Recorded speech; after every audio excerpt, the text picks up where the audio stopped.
Welcome back. Talking Fitchburg on this fine Tuesday morning. Jeremy, you just recently had a chance to sit down with our new mayor here and talk about the proposed budget, right? Yeah, you're going to see here, he's going to preview what the budget is and kind of what direction he's going to this year. So here's that package.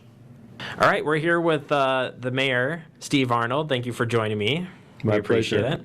it. We're going to go over the budget, kind of a little bit an overview of the budget and kind of what we have left in the schedule coming up. Very good. So fill us in on the budget. All right. Well, the first thing is the schedule. So that we started last summer with department heads, and I think it's important to understand that this year we gave different instructions to department heads. In the past, they've got instructions like no more than 3% increase, or give me the cost to continue plus new projects, but no new head count or whatever. And I didn't want to constrict, what we considered. I felt that it was important that department heads be able to say, these are some things that we really need, because over my years as serving under 3 different mayors on the city council, there has been a big reluctance to expand city government, even though the city has been expanding by every measure except geographically.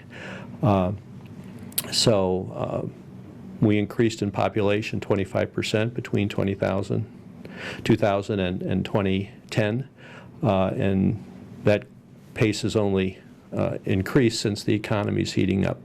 So we did get 61 new projects. And so many of these are for things that we know we desperately need. New police detective, more public works staff. Public works has been really slammed in supervising projects around the city. When there are public improvements like streets or utilities, we have a staff member typically observe the construction so that we do not get problems like the washboard that was McKee Road until we repaired it last year. This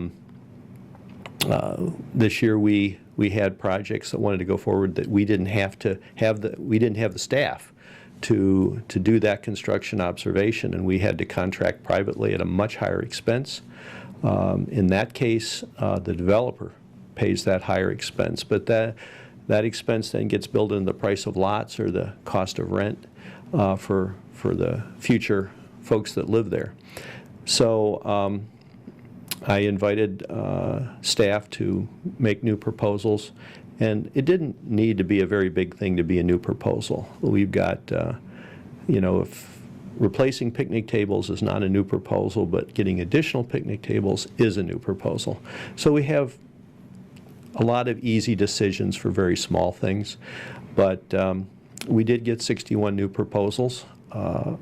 We can't fund all of those either with the political will or the state imposed levy limits.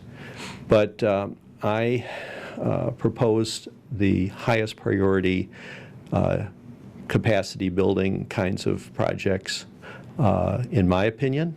And so that executive budget went out about a week and a half ago, and we've had the second session last night where the department heads explained to the finance committee their cost to continue in their new projects, and that budget is in the finance committee packet on the website. It's 600 pages. Apologize for that, but there's a lot of detail. All the backdrop of where everything is going from every account, whether there's any change up or down. If something jumps up, there has to be an explanation. Fuel costs are higher, or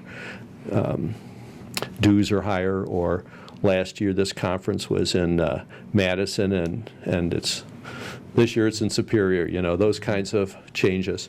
So all that's out there for anybody that wants to look at it. Council members will give particular scrutiny to new proposals, and then they have their opportunity to turn in amendments to the budget by November 15th. On November 13th, there will be a public hearing at the council meeting, and this is the opportunity for citizens to say, well, I really think that that idea is terrific, or I do not want to pay for that other thing. You know, nobody likes taxes to be high and everybody wants them to be lower.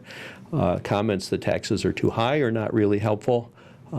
We all want to spend as little as necessary and spend it as an effective way as possible. We're really eager for input from citizens who think that we should be doing something we're not, or should stop doing something that we're doing, or can do something in a better way.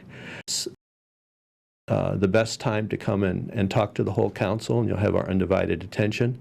Then later, there will be a committee of the whole meeting at the end of November, where we council members can explain their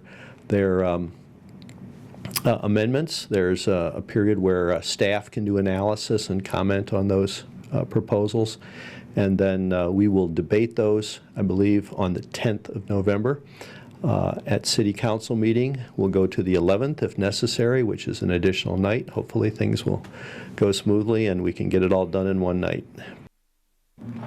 So there you have it. That was Mayor Steve Arnold with the, he's our mayor of Fitchburg, and talking budget. So, and remember that tonight is the public input for budget. So you can come down to council tonight and put your input in. It starts at 7:30.